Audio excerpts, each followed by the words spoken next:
अस्सलाम वालेकुम व्यूअर्स। अल्लाह से उम्मीद करती हूँ कि आप सब खैरियत से होंगे। आज मैं आपके लिए बहुत अच्छी वीडियो लेकर आई हूँ और मज़ीद अच्छी वीडियोस के लिए मेरा चैनल सब्सक्राइब करें और नीचे दिए गए बेल आइकन को ज़रूर प्रेस करें। शुक्रिया। खातून का शौहर जब सफ़र से लौटा तो इसके भाई ने फ़ौरन अपनी भाभी पर इल्ज़ाम लगा दिया कि तुम्हारी बीवी ने मुझे बदकारी पर उकसाया था, लेकिन मैंने मना किया। शौहर ने बगैर सोचे समझे इसी वक्त पारसा बीवी को तलाक दे दी।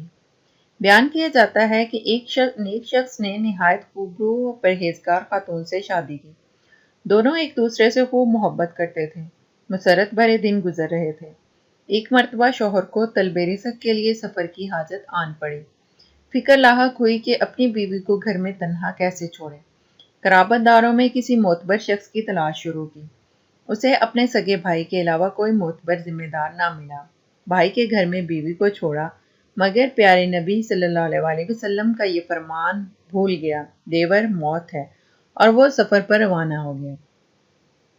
दिन गुजरते गए। एक रोज़ देवर ने अपनी भाभी को शहूत रानी पर उकसाया, मगर इस पाकबाज खातून ने इसे सख्ती से डांटा और कहा, तुम चाहते हो कि मेरी इज्जत की धज्जियां बखेरो और मैं शोहर की खाइन बन जाऊं? हरगिज नहीं। देवर ने भाभी को रुसवा करने की धमकी दी, मगर भाभी पर धमकी का असर नहीं हुआ।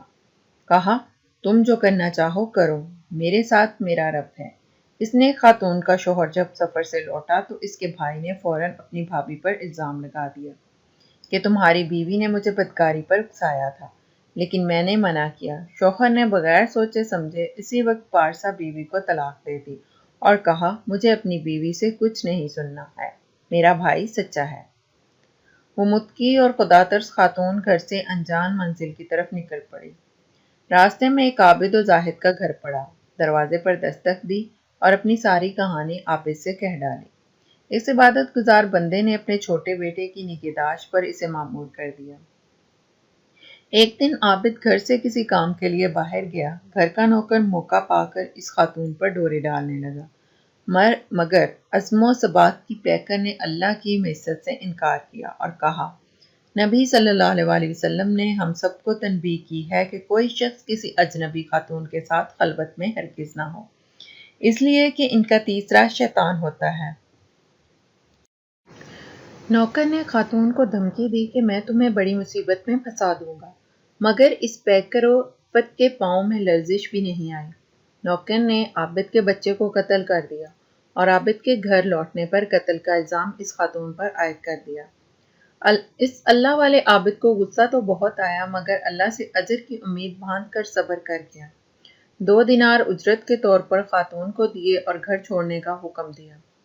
अल्लाह ताला फरमाता है, गुस्सा पी जाने वालों और अफू दरगुजर करने वालों को अल्लाह महबूब रखता है। आबिद का घर छोड़ा, शहर की तरफ रुख किया। वहां देखा एक भीड़ एक शख्स को पीटे जा रही है। उसने पूछा, तुम लोग इसे क्यों मार रहे हो? एक आदमी ने बताया कि इसके जिम्मे कर्ज है, या तो कर्ज अदा करे या हमारी गुलामी करे। खातून ने पूछा, इस पर कितना कर्ज है? कहा, 2 दिनार। इस पर खातून ने इन्हें 2 दिनार देकर इस शख्स को आज़ाद कराया। आज़ाद होने वाले शख्स ने पूछा, तुम कौन हो? इस खातून ने अपनी पूरी कहानी बयान कर दी। इस पर इस आदमी ने कहा कि हम दोनों साथ काम करेंगे और नफ़ा बराबर बांट लेंगे। खातून ने हामी भर दी। इस आदमी ने कहा, हम ये गंदी बस्ती छोड़कर समंदरी सफर पर निकलते हैं। खातून ने कहा, ठीक है। दोनों कश्ती के पास पहुंचे। नौजवान ने कहा कि पहले तुम कश्ती पर सवार हो। वो सवार हो गए और वो शख्स कश्ती के मालिक के पास गया और कहा, ये मेरी लौंडी है, मैं इसे फरोख्त करना चाहता हूँ। चुनाचे कश्ती के मालिक ने पैसे चुकाए और खातून को इसकी लाइल्मी में इसे खरीद लिया और वो शख्स पैसे लेकर भाग निकला। कश्ती रवाना हुई। खातून इस शख्स को ढूंढने लगी, मगर नहीं पाया। कश्ती के अमले ने इसे घेर लिया और इससे छेड़छाड़ करने लगे। खातून को तज्जुब हुआ। इस पर कश्ती के कप्तान ने बताया कि मैंने तुम्हें तुम्हारे मालिक से खरीद लिया है और अब तुम वो सब करो जिसका हुक्म दिया जाए।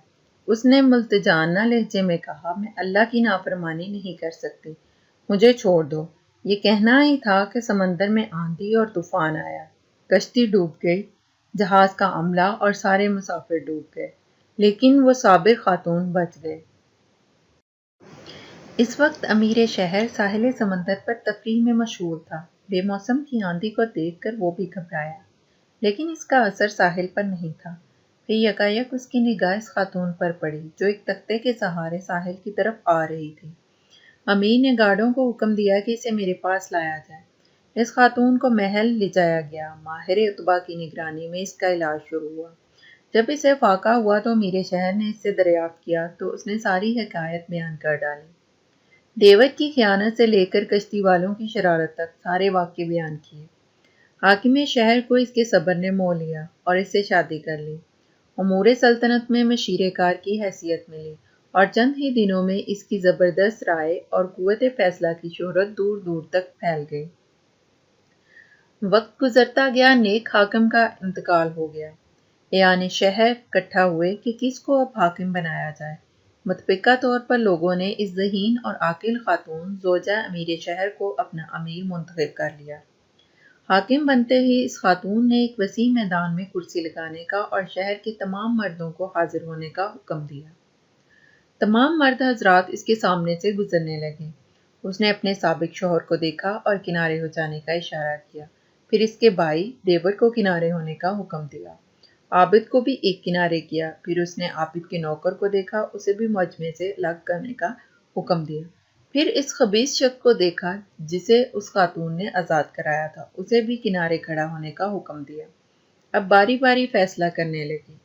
سب سے پہلے سابق شوہر سے مخاطب ہوئی، تم کو تمہارے بھائی نے دھوکے میں رکھا، اس لیے بری ہو، لیکن تمہارے بھائی کو حد قذف لگائی جائے گی، اس لیے کہ اس نے مجھ پر جھوٹی تہمت لگائی تھی۔ پھر عابد سے مخاطب ہوئی اور کہا، تم کو تمہارے خادم نے گمراہ کیا، لہٰذا تم بھی بری ہو، لیکن تمہارا خادم قصاصاً قتل کیا جائے گا کیونکہ اسی نے تمہارے بچے کو قتل کیا تھا۔ پھر وہ مخاطب ہوئی اس خبیث سے، تمہیں حبس دوام کی سزا دی جاتی ہے، تمہاری خیانت اور ایسی عورت کو فروخت کر دینے کے جرم میں جس نے تجھے غلامی سے نجات دلائی تھی۔ اللہ کی ذات پاک ہے، کسی کے اچھے عمل کو ضائع ہونے نہیں دیتا۔ فرماتا ہے، جو اللہ سے تقوی اختیار کرتا ہے، اللہ اس کے لیے ایسے راستے ہموار کر دیتا ہے اور ایسی جگہ سے رزق عطا کرتا ہے جس کا اسے گمان نہیں ہوتا۔ اس لیے اللہ تعالیٰ تقوی ہی کی وجہ سے سخت حالات کو مواقف اور سازگار بنا دیتا ہے۔